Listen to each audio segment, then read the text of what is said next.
for years ago, and the memory still has me bolting awake at night, my heart racing, convinced I'm back in that duplex, hearing those noises all over again. That night had started out like any other. My boyfriend had just left for his night shift. It was around 10 p.m., and I was alone, as I often was in the evenings. We'd only been in the place for a couple of months, a small duplex miles from the nearest town, a quiet retreat we thought would be good for both of us. The only person within miles was Janice, our neighbor. Janice was friendly, overly so. She had this way of showing up out of nowhere, cornering you with endless stories about her divorce, her kids who'd cut off contact, and her dog Benny, who I'd never actually seen. Janice seemed lonely, and I tried to be polite, even though her presence often left me feeling unsettled. As I locked up for the night, I was trying to forget an earlier encounter with her. Just as my boyfriend left for work, she'd appear on her porch, chatting with him, her eyes a bit too wide as she spoke, lingering a little too long. My boyfriend had waved her off with a polite smile, but I noticed how he looked relieved when she turned back to her own house. I had felt uneasy ever since. My phone pinged, and I saw a message from Janice. "Hi, honey, can I borrow some sugar?" I hesitated. It was late, and something about her text seemed strange. She'd never messaged me directly before, and I wondered how she'd even gotten my number. Deciding not to respond, I was about to head to bed when a knock at the door startled me. She'd come over after all. I opened it to find her holding a small, silver measuring cup. "Please," she said, her voice almost a whisper. Reluctantly, I took the cup and asked her to wait on the porch. But as I walked to the kitchen, I noticed a thick, dark red smear on my hand. My stomach twisted as I realized the measuring cup's handle was covered in something sticky and crimson. I told myself it had to be some kind of food coloring or maybe a mishap with dinner. But a sense of dread crept over me, refusing to be dismissed. I quickly filled the cup with sugar, wiped off the handle, and rushed it back to her, eager to close the door.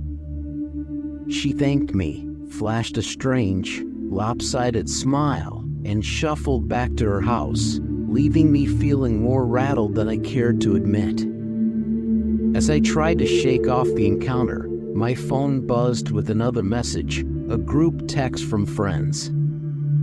I typed out what had just happened, jokingly asking if anyone else had ever dealt with such a weird neighbor.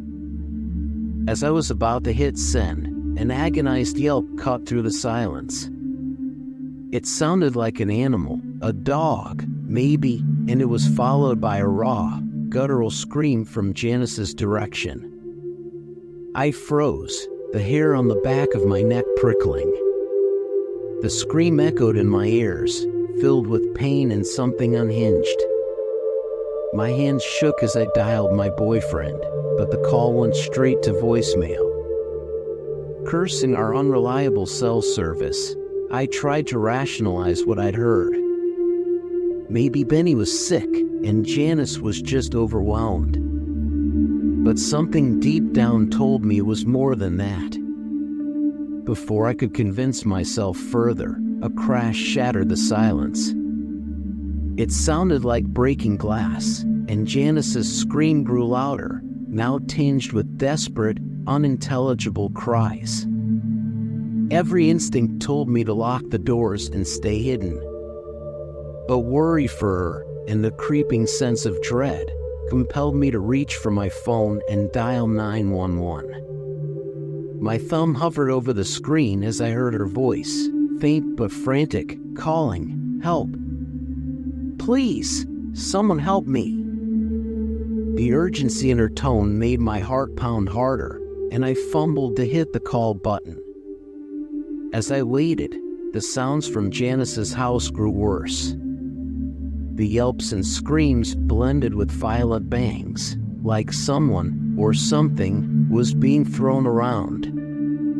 When my call finally connected, I whispered my location to the operator, explaining that my neighbor was screaming for help and that I was alone, afraid to go outside.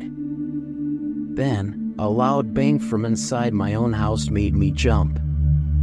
My blood ran cold as I realized that Janice was no longer in her house. She was inside mine. Panic surged through me, and I bolted to the bathroom, locking myself inside. I could hear her footsteps in the hallway, slow but steady, as she mumbled under her breath, words I couldn't understand. Her voice rose and fell, alternating between incoherent whispers and sharp bursts of manic laughter. Desperate, I texted everyone I knew, pleading for them to call for help. I was afraid even to breathe, terrified she'd hear me. The sounds from outside my door grew louder. I could hear her pacing, muttering to herself in that strange, fractured way, as if she were holding a conversation with someone I couldn't see. Then, a pounding started on my bathroom door. "Please," Janice's voice whimpered, filled with an edge of despair and rage. "Please, he's hurt. Benny is hurt." My heart hammered as I clutched my phone, trying to redial 911, but each call failed. I could only listen as Janice's voice grew more frantic. She pounded harder, her screams turning desperate, filled with garbled words and phrases that made no sense. "You're bad. You hurt him. He was a good dog. You wouldn't understand." Then, the pounding stopped, replaced by a strange, scraping sound. Before I could make sense of it, a single, heavy thud rattled the door. With a final kick, Janice forced her way inside. I stumbled backward, clutching the unloaded gun from my boyfriend's closet, praying she wouldn't realize it was useless. But Janice didn't even seem to notice. Her wide, vacant eyes were locked on me, and in her hands, she clutched something ragged and dripping. It took a second for my mind to register what it was. Benny's leg, torn from his body, blood staining her hands. She stared at it, almost reverently, as she began to mumble in a loop.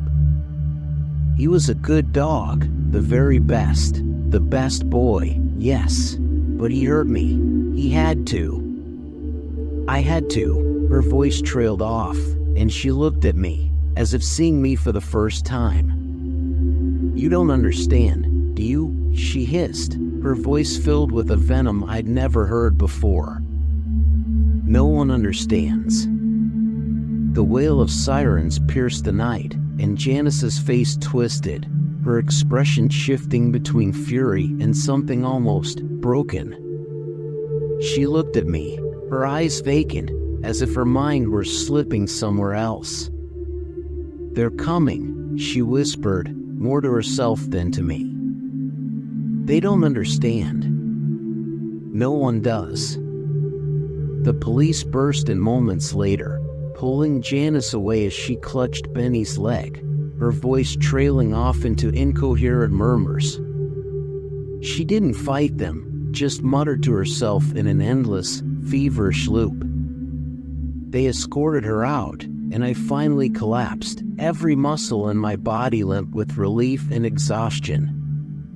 My boyfriend arrived soon after, and we packed a few things, leaving that night and never looking back. Months later, I found out the full extent of Janice's crimes. The cracking sounds in the walls weren't the house settling, as I'd thought, but small animals she trapped and tortured, a horrifying obsession she streamed online for anonymous viewers. As for Benny, she'd subjected him to unspeakable abuse, keeping him alive for as long as possible, just to prolong his suffering.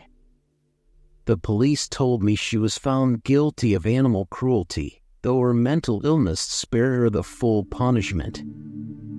And still, in the dead of night, I sometimes hear the faint echoes of yelps and scratching, as if her house and mine are still haunted by the horrors she left behind.